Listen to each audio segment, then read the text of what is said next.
Welcome to this week's Movie Math, giving you an in-depth analysis of the box office for the weekend of June 24th, when Cars 2 revved its engine and blew exhaust in the critics' faces. Yes, while the animated sequel is rocking a mere 34% on Rotten Tomatoes, it crossed the finish line with $66 million. That makes it one of Pixar's highest openings ever. And Cars 2 held steady all weekend, indicating that it could very well be taking the scenic route at the box office. And to further sweeten the victory, the cinema score for the film was an A-, while families here on Beyond the Trailer really enjoyed it. But even if Cars 2's box office numbers do drop off next weekend, reports are that Cars 2 merchandising could bring in as much as $10 billion. Forget ka-chow, we're talking ka-ching.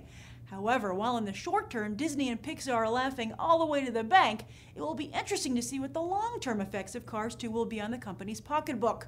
Pixar has long enjoyed a sterling reputation, and since the Oscar for Best Animated Feature Film was introduced in 2001, they've only lost twice. First for Monsters, Inc., and then for the original Cars. But with Cars 2's abysmal reviews, that suddenly leaves the 2011 Oscar race for Best Animated Feature Film wide open.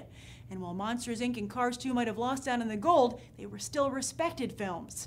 With Cars 2 deemed a lemon by both the industry and the press, that might be one dent that Pixar will want to get rid of, but can't.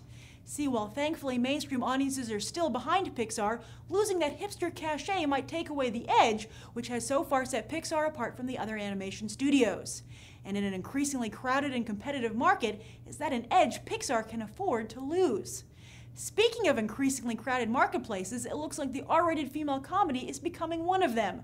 Bad Teacher actually bested Bridesmaids opening weekend and cost even less to make. While it will take a few weeks to find out if Bad Teacher is standing on its own or merely riding Bridesmaids' coattails, this 1-2 punch at the box office ensures that more such movies will be on the way. Furthermore, this is a huge win for Cameron Diaz, as she pulled in more money solo than she has recently standing next to big male movie stars. And some of that cash glow will also rub off on Justin Timberlake and Jason Segel, not to mention the movie's director and writers.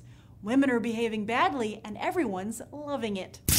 Elsewhere in the box office, Green Lantern's power ring decreased by 65% in its second weekend, a drop more akin to the first Hulk movie than this summer's other superhero fare. However, Warner Brothers still feels they can recharge Hal Jordan and have announced they'll be moving forward with a sequel. Whether or not this is actually true or merely a ploy to save face and keep audiences interested in the film, we'll have to wait and see. But we do know that Green Lantern cost $200 million to make and another $100 million to market, just in the United States. With a worldwide gross of $118 million and the knowledge that studios only get half of a movie's gross with the rest going to theaters, the movie has a long way to go before Warner Brothers will be seeing any more green. In comparison, Thor is up to $436 million worldwide, and X-Men First Class is up to $317 million worldwide. As for the rest of the top 10, Mr. Popper's Penguins is a standout from the crowd, only dropping 44% in its second weekend, and indicates solid word of mouth for the Jim Carrey movie. And for all you Kung Fu Panda 2 fans, Cars 2 dealt the flick a devastating blow, as it dropped 54% this weekend and fell out of the top 10. However, Poe has found inner peace overseas, where the film has pulled in over $340 million, slowly but surely closing the gap between the sequel and the original. But sadly, franchises are supposed to improve with time, and a potential third film still hangs in the balance. Now for next weekend, it's already here! Transformers 3 opened today in hopes of getting a jump on the competition and making the most of the holiday weekend.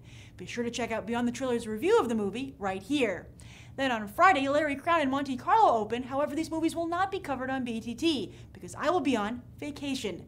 To tide you over, you can also check out a brand new trailer run in Movie Bite, and I'll be back in time to cover the final Harry Potter film and Winnie the Pooh. I'm Grace Randolph, and we just did some movie math. Thanks for watching, and see you in a week.